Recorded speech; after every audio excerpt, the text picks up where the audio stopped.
Hello बच्चों, welcome back again for the new topic. Convex mirror के लिए पढ़ने जा रहे हैं इमेज फॉर्मेशन का रूल। पिछले लेक्चर्स में हम लोग बात कर चुके हैं किसके बारे में, कॉनकेव मिरर। और इसमें कुल हमारा 6 टाइप का था जिसमें हमारा पूरा इमेज बन रहा था, 6 पैटर्न में था। तो हमने आपको 6 रूल बताया था। अब इसमें हम लोग देख लेते हैं कि इमेज का फॉर्मेशन कैसे होता है। कॉन्वेक्स मिरर की हम लोग बात कर रहे हैं। हमने पिछले लेक्चर में पूरा हमने कॉनकेव मिरर से लेकर के पूरा डिटेल हमने बात किया था, ठीक है। इसमें भी आपको सेम पैटर्न में वही रूल अप्लाई करना है कि अगर मान लो कोई इंसिडेंट रे प्रिंसिपल एक्सिस के पैरेलल में इंसिडेंट हो रही है तो ये रिफ्लेक्ट होगी ऐसे, ठीक है। ये रिफ्लेक्ट हो जाएगी। अब जब ये रिफ्लेक्ट हो जाएगी तो जब हम इसको पीछे बढ़ाएंगे तो ये कहाँ से आती हुई प्रतीत होगी? फोकस से। मतलब ऐसा लगेगा कि फोकस से जा रही है। तो ये हमारा पहला रूल है, ठीक है। सेकेंड रूल इसी का वही, जैसे हमने पिछले वाले कॉन्वेकेव के लिए हमारा जैसे रूल था, सेम पैटर्न में इसमें भी वही रहेगा कि जैसे मान लो अगर ये प्रिंसिपल एक्सिस है तो प्रिंसिपल एक्सिस में अगर मान लेते हैं कोई रे इंसिडेंट हो रही है, मान लो फोकस पे ऐसे इंसिडेंट हो रही है, ये इंसिडेंट हो रही है फोकस पे, तो ऐसा लगे मतलब ये आएगा, इसको आप आगे बढ़ाओगे तो फोकस पे जाती हुई प्रतीत होगी। मतलब ये फोकस पे आके इंसिडेंट होगी, लेकिन एक्चुअल में आ तो नहीं रही है। तो ये यहाँ से रिफ्लेक्ट हो जाएगी। तो ये रिफ्लेक्ट होकर के ये जो इंसिडेंट रे है वो कहाँ से आ रही है, मतलब कहाँ से ऐसा लगेगा कि कहाँ आ रही है? फोकस पे। लेकिन ये रिफ्लेक्ट होकर किधर जा रही है? इधर प्रिंसिपल एक्सिस के पैरेलल डायरेक्शन में रिफ्लेक्ट होकर के वापस चली जा रही है। सेकेंड रूल है। थर्ड रूल में क्या होता है, हमने उसमें बताया था कॉनकेव में कि अगर कोई सेंटर ऑफ कर्वेचर जो होता है, ये अगर मान लो सी है, तो अगर सेंटर ऑफ कर्वेचर पे इंसिडेंट हो रही है कोई रे, मान लो हमने इसको ऐसे डॉटेड कर दिया, ये दे, तो जिस डायरेक्शन से इंसिडेंट होती है उसी डायरेक्शन में वापस रिफ्लेक्ट भी हो जाती है ऐसे, ठीक है, क्योंकि ये नॉर्मल होता है। तो ये रिफ्लेक्ट हो जाएगी वापस। क्लियर है? थर्ड या फोर्थ रूल में भी आप वही पैटर्न अप्लाई कर सकते हो। फोर्थ रूल आप यहाँ पे अप्लाई करोगे तो अगर मान लो कोई रे इंसिडेंट हो रही है यहाँ पे, कहाँ पे? पोल पे, तो ये उसी पैटर्न में रिफ्लेक्ट भी हो जाएगी। ये इंसिडेंट हुआ और रिफ्लेक्ट हुआ, ठीक है। इसका जरूरत शायद ना पड़े, फिर भी हमने आपको बता दिया, ठीक है। तो केस 1 जिसे मान लो आप बनाओगे तो ऑब्जेक्ट व्हेन, आप लिख सकते हो when object at any point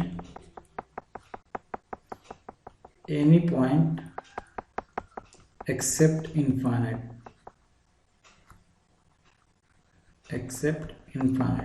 यानी इनफाइनाइट को छोड़ करके अगर कहीं भी हो ऑब्जेक्ट, ठीक है। ऐसे मान लो हमने बना दिया, ये हमारा मिरर है।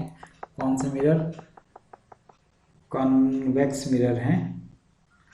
तो मान लिया हमने कोई ऑब्जेक्ट, मान लो ये कहीं इनफाइनाइट होगा और यहाँ पे हमने कोई ऑब्जेक्ट ऐसे ले लिया, ये हमारा मान लो ए बी है, ठीक। तो एक तो हमारा ये पैरेलल इंसिडेंट होगा रे, ये ऐसे इंसिडेंट होगा, हमने इसको दूसरे कलर से इंसिडेंट करा दिया, ये हमारा इंसिडेंट हो रहा है ऐसे, ठीक। इंसिडेंट होने के बाद ये रिफ्लेक्ट होगा कहाँ? इधर कहीं रिफ्लेक्ट होगा। ये इंसिडेंट हो रहा है और ये रिफ्लेक्ट हो रहा है। तो अगर आप जब इसको पीछे बढ़ाओगे तो ये कहाँ से लगेगा? आ रहा है फोकस से, ठीक है। दूसरा रे हम लोग, ये दूसरा रे जो हमारा होगा वो डायरेक्ट हमने कहाँ से इंसिडेंट करा दिया? कहाँ पे इंसिडेंट करा दिया? सेंटर ऑफ कर्वेचर की तरफ जा रहा है। तो सेंटर ऑफ कर्वेचर का मतलब ये हुआ कि इसको हमने लाइन को आगे बढ़ाया और मान लो ये सेंटर ऑफ कर्वेचर सी है, ठीक है। तो अब ये लाइन ऐसे डॉटेड करके हमने सी तक लेके गए, यहाँ तक, ठीक है। ये जिस तरीके से गया था वैसे ही ये वापस भी आ जाएगा। तो अब ये दोनों रे कहाँ कट कर रही हैं? यहाँ कहीं पॉइंट पे कट कर रही है। मतलब हमारा जो इमेज होगा वो यहीं कहीं बनेगा। तो हम इमेज को ऐसे बना दिए, ये मान लो हमारा इमेज है, ये हमारा इमेज है। तो अब इसके बारे में हमको लिखना है, तो क्या लिखोगे? पहला लिखोगे always behind the mirror. Second है हमारा वर्चुअल बनेगा, रियल तो बनेगा नहीं, क्योंकि रे एक्चुअली सब इधर वापस आ जा रही है, तो ये वर्चुअल बनेगा। थर्ड हमारा होगा ऊपर की दिशा में बन रहा है, अपराइट हो जाएगा, यानी अपराइट इमेज बनेगा। और फोर्थ हमारा होगा डिमिनिश्ड, यानी छोटा बनेगा, डिमिनिश्ड। और फिफ्थ की बात करें तो एम जो हमारा वैल्यू आएगा वो होगा पॉजिटिव, क्योंकि दोनों इमेज ऊपर की तरफ बन रहे हैं। और जो मॉड एम आएगा वो एक से छोटा होगा। एक से छोटा क्यों होगा? क्योंकि एम लीनियर मैग्निफिकेशन होता है, एम का मॉड की बात कर रहे हैं, linear magnification height of image divided by height of object के हिसाब से आप देखोगे तो ये वैल्यू जो आएगा वो एक से छोटा आएगा। ठीक है, अब इसमें आप एक नोट करके लिख सकते हो, एक यहाँ नोट पॉइंट करके आप लिख सकते हो। क्या लिखोगे?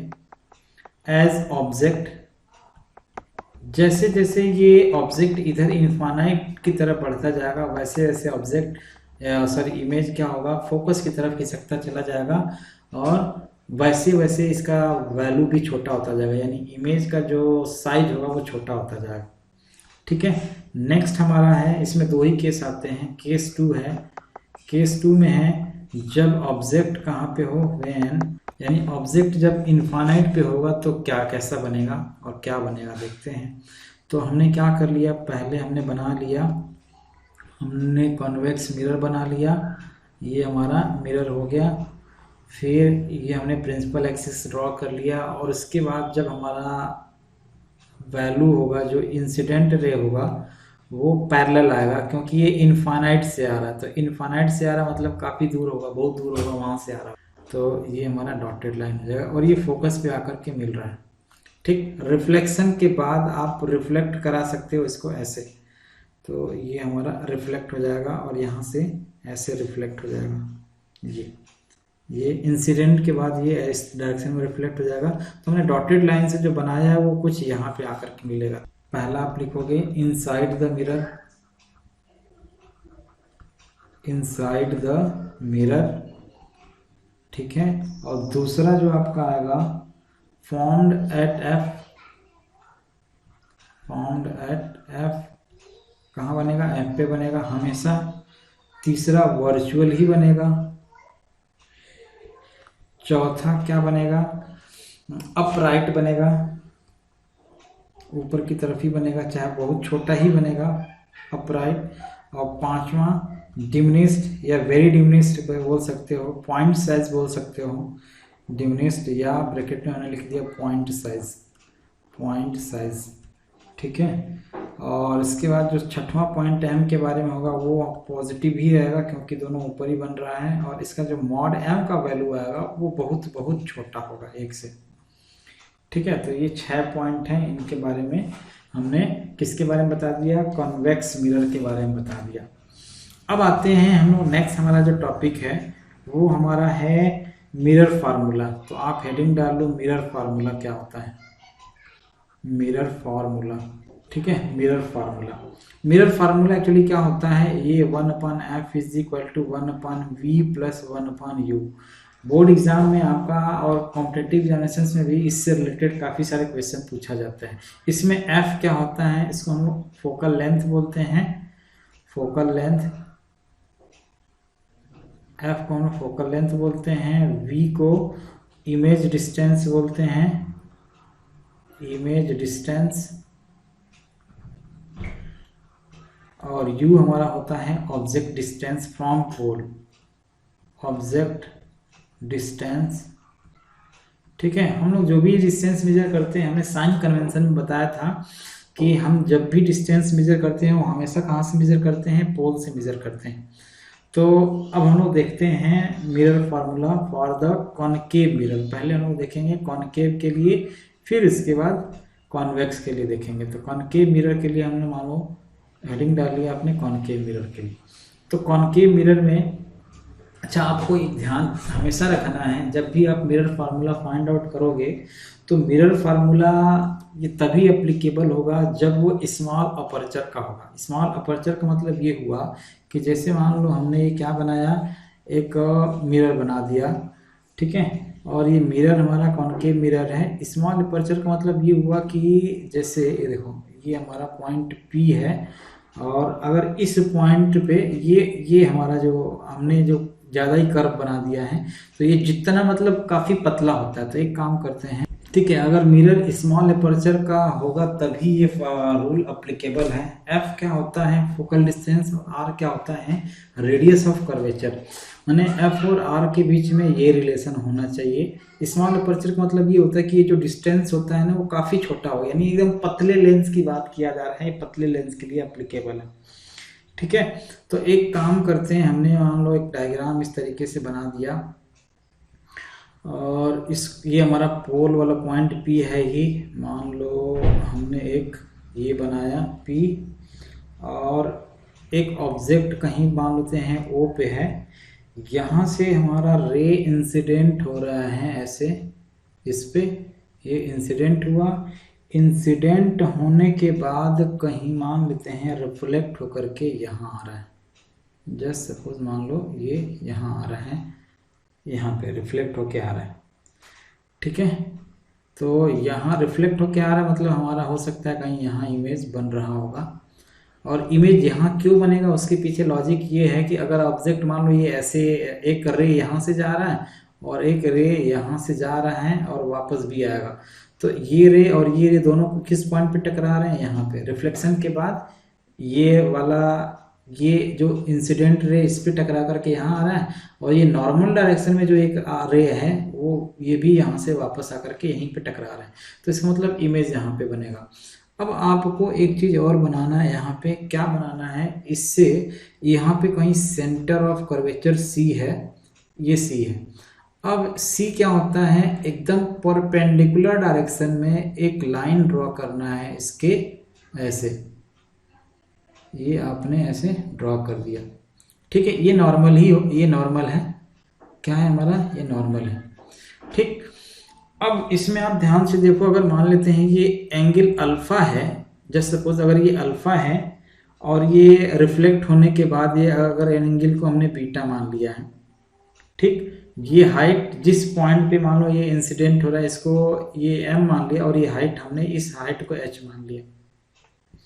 ठीक है, और जिस एंगल पे नॉर्मल बना हुआ है, यानी जो सेंटर वाला पॉइंट है, इसको हमने गामा मान लिया, ये गामा है, ये अल्फा, ये गामा, ये बीटा। ठीक, तो स्मॉल अपर्चर, और इस पॉइंट को हमने, चलो मान लो हमने P डैश बोल दिया, जिस पॉइंट पे ये नॉर्मल हमने यहाँ पे ड्रॉ किया है, ये वाला। ठीक है, अब देखो, अब इस हिसाब से अगर आप tan अल्फा का वैल्यू आप लिखोगे, tan अल्फा का वैल्यू, तो क्या आ जाएगा, ये h डिवाइडेड बाई ये वाला डिस्टेंस। ठीक है, h डिवाइडेड बाई किस ट्रायंगल की बात कर रहा हूँ, ये पूरे बड़े वाले ट्रायंगल की बात कर रहा हूँ। तो ये जो PO है, PO ही तो हमारा लेंथ होगा। अच्छा, लेंथ, ये PO की जो बात कर रहा हूँ, जब स्मॉल अपर्चर होगा तो P डैश और P दोनों इक्वल हो जाएंगे लगभग, ये इतना पतला लेंस हो जाएगा कि P और P डैश लगभग इक्वल हो जाएंगे। तो इस P डैश को आप P बोल सकते हो।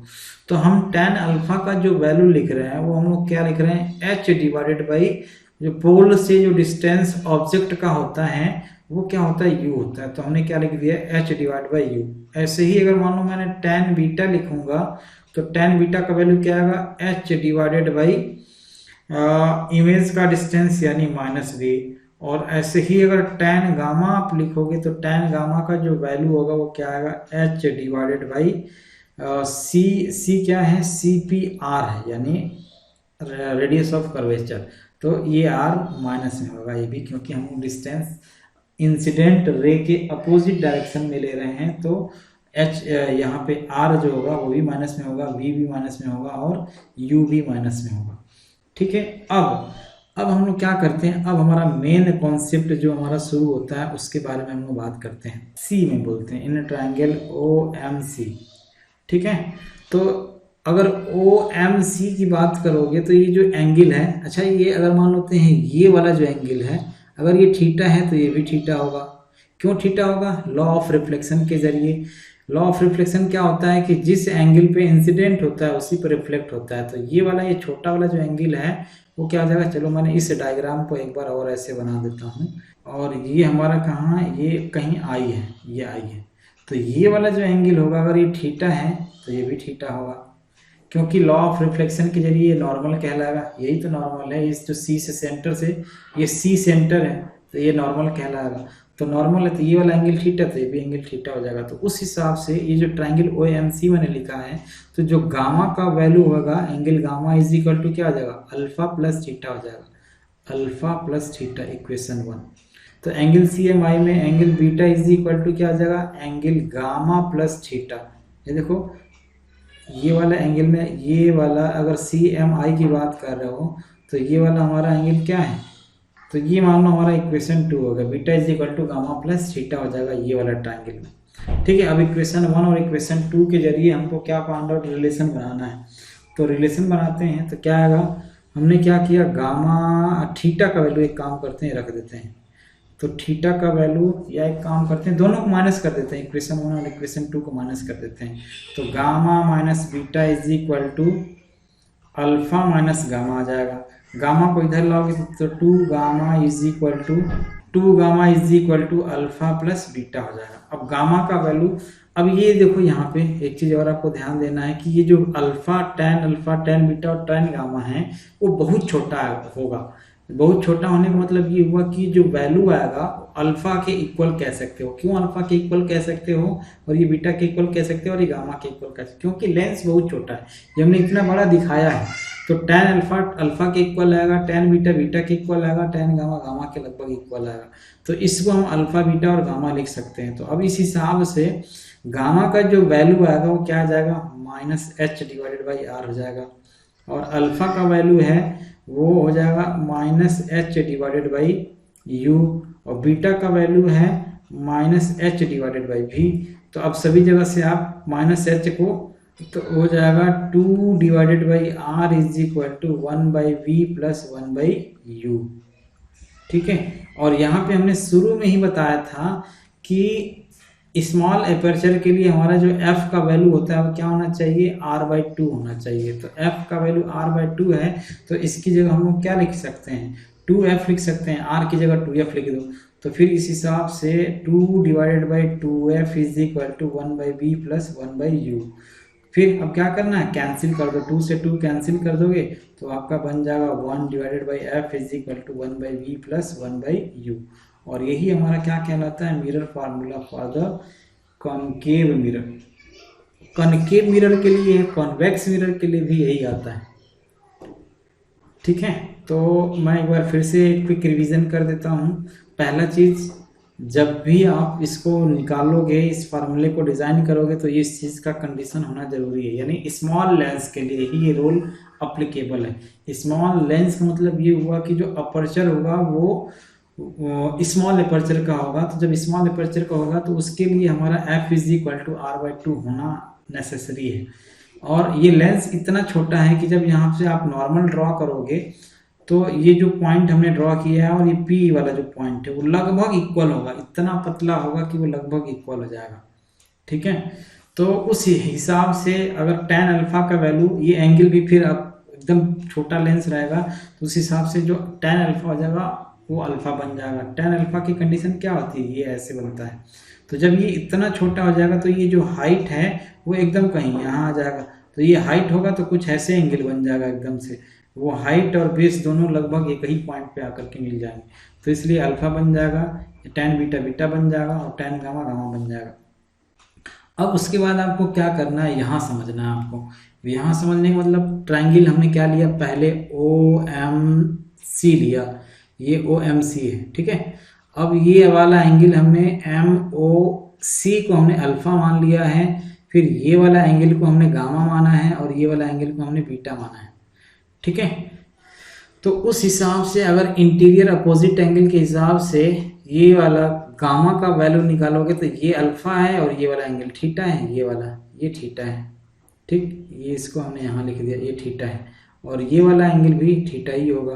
क्यों, क्योंकि लॉ ऑफ रिफ्लेक्शन के हिसाब से जिस एंगल पे इंसिडेंट होता है, नॉर्मल से जिस एंगल पे कोई भी रे इंसिडेंट होता है उसी पे रिफ्लेक्ट भी हो जाता है। तो अगर ये थीटा है तो ये भी थीटा हो जाएगा। तो उस हिसाब से ये थीटा है तो ये अल्फा है, तो गामा का वैल्यू क्या आ जाएगा, अल्फा प्लस थीटा।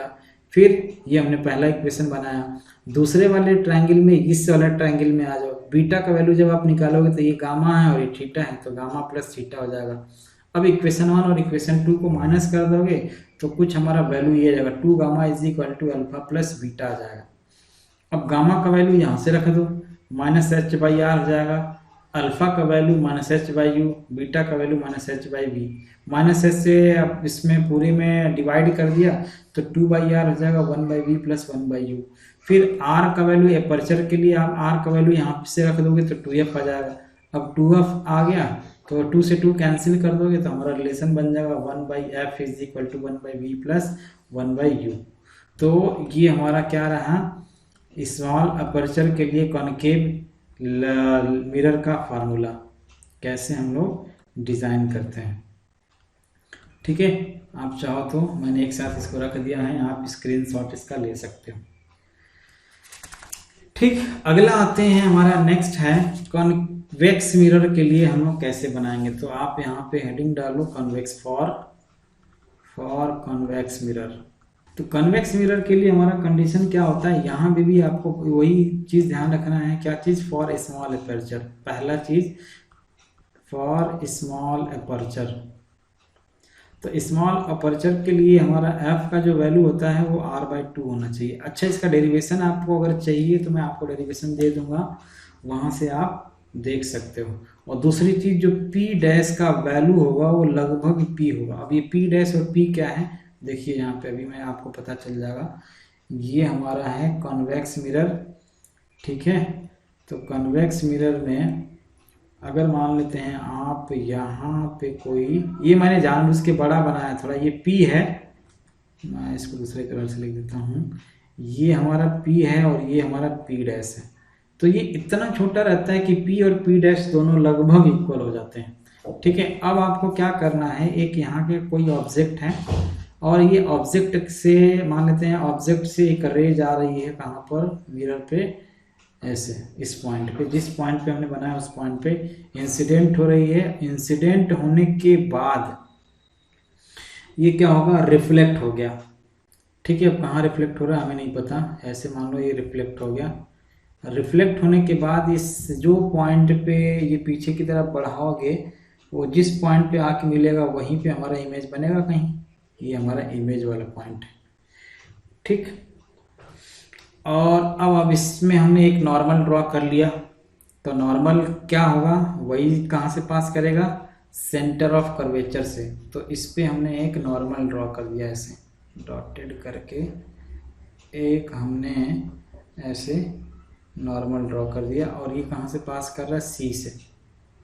ठीक, अब अगर मान लो ऑब्जेक्ट का एंगल की बात करोगे तो ये है अल्फा, इमेज के एंगल की बात करोगे तो वो है हमारा बीटा, ये वाला एंगल है हमारा बीटा, और सेंटर ऑफ कर्वेचर जो एंगल बना रहा है और वो है हमारा गामा, यानी सेंटर ऑफ कर्वेचर से जो नॉर्मल एंगल बना रहा है वो है हमारा गामा। ठीक, तो यहाँ पे भी आप लिख सकते हो tan अल्फा का जो वैल्यू आएगा, tan अल्फा, ये हाइट अगर h होगा तो tan अल्फा का वैल्यू क्या आ जाएगा, h divided by minus you आएगा। tan बीटा का वैल्यू अगर आप लिखोगे तो h divided by plus v आएगा। अब यहाँ पे देखो h का वैल्यू क्या आएगा, v आएगा। ये और यहाँ से यहाँ का डिस्टेंस v है, क्योंकि रे के डायरेक्शन में ये हम लोग लेंथ मेजर कर रहे हैं, इंसिडेंट रे के डायरेक्शन। इंसिडेंट रे ये है और इंसिडेंट रे इधर से भी आ रही है, तो ये रिफ्लेक्ट होकर के वापस भी आएगा। तो इमेज हमारा यहाँ कैसे बनेगा, दो रे टकरा रही है ना यहाँ से, एक ये और एक ये, रिफ्लेक्शन के बाद हमने वर्चुअल इमेज यहाँ पे जो भी बन रहा है वो यहाँ पे बन रहा है। ठीक है, तो h/v हो गया। ऐसे ही tan गामा का जो वैल्यू आएगा वो क्या आएगा, h डिवाइडेड बाई r हो जाएगा। ठीक है, सेंटर ऑफ कर्वेचर से ये वाला इन पोल से जो डिस्टेंस है और सेंटर ऑफ कर्वेचर का डिस्टेंस है वो r हो जाएगा, और वो पॉजिटिव में है। ठीक, अब आते हैं हम लोग ट्रायंगल की जो हम लोग बात कर रहे थे उसके बारे में देख लेते हैं। तो इस वाले पॉइंट को फिर से हमने m मान लिया, और ये आप ध्यान रखना कि अगर ये एंगल थीटा है, क्योंकि ये इंसिडेंट एंगल है तो ये भी थीटा होगा लॉ ऑफ रिफ्लेक्शन के जरिए, तो दोनों एंगल थीटा आ जाएंगे। ठीक है, इस हिसाब से अगर आप ठीक है। तो उस हिसाब से अगर आप देखोगे तो अगर ये एंगल, ये स्ट्रेट लाइन, ये ग्रीन वाली जो लाइन है एकदम स्ट्रेट लाइन है, और ये वाली लाइन भी स्ट्रेट लाइन है, मतलब ये ग्रीन वाली और ये रेड वाली। तो अगर ये वाला एंगल थीटा है तो ये वाला एंगल भी थीटा होगा। ठीक है, तो इसका मतलब ये हुआ कि ये वाले एंगल को हम थीटा मान सकते हैं। अब इस हिसाब से कौन कौन सा हम लोग ट्राइंगल ले लेते हैं, पहले IMC ले लेते हैं। इन ट्राइंगल IMC में, तो IMC में अगर आप देखोगे तो बीटा का वैल्यू क्या आएगा, अल्फा प्लस थीटा आ जाएगा। तो बीटा का value, sorry, gamma plus theta हो जाएगा। ये बीटा का वैल्यू इंटीरियर अपोजिट एंगल के हिसाब से, ये वाला थीटा और ये गामा, तो ये मान लो इक्वेशन 1 आ गया। तो ट्राइंगल OMC में ये वाला पूरा बड़ा वाला ट्राइंगल ले रहा हूँ, ये वाला, ठीक है, OMC में। तो OMC के हिसाब से अगर आप देखो तो थीटा का वैल्यू क्या आएगा, ये थीटा, ये एंगल और प्लस गामा, यानी अल्फा प्लस गामा आ जाएगा। ये इक्वेशन नंबर 2 हो गया। अब इसमें आपको करना क्या है कि दोनों का यूज करना है, यानी थीटा का वैल्यू चाहे यहाँ रख दो, क्योंकि gamma plus alpha plus gamma, ठीक है। मतलब ये हुआ कि beta is equal to alpha plus 2 gamma, या 2 गामा इज इक्वल टू हो जाएगा बीटा माइनस अल्फा। ठीक, अब गामा का वैल्यू रख दे, तो गामा का वैल्यू हमने यहाँ पे, ये इक्वल टू गामा आएगा, ये बीटा आएगा, लगभग अल्फा आएगा, ऐसे करके। तो अल्फा का वैल्यू, गामा का वैल्यू हमने रख दिया, तो 2 इंटू H/R आ जाएगा पहली चीज़। बीटा का वैल्यू H/V आ जाएगा, और अल्फा का वैल्यू क्या आ जाएगा, माइनस H/U आ जाएगा। तो ये माइनस माइनस यहाँ माइनस माइनस प्लस हो जाएगा, और H से आप डिवाइड कर दो, तो 2 divided by R is equal to 1/V plus 1/U आ गया। अब ऐसे केस में इसका मतलब ये हुआ कि अभी हमारा R का वैल्यू क्या होता है, 2F होता है। तो यहाँ फिर से पुट कर दो, तो 2F is equal to 1/V plus 1/U, 2 से 2 कैंसिल हो जाएगा। मतलब ये हुआ कि 1/F is equal to 1/V plus 1/U आ जाएगा। तो ये आपका किसके लिए हमारा फार्मूला जनरेट हो गया, कॉन्वेक्स मिरर के लिए आ गया फार्मूला। ठीक है, कॉन्वेक्स मिरर के लिए इस तरीके से आपका फार्मूला जनरेट होके आ गया। तो आप चाहो तो इसका स्क्रीनशॉट इस तरीके से आप ले सकते हैं।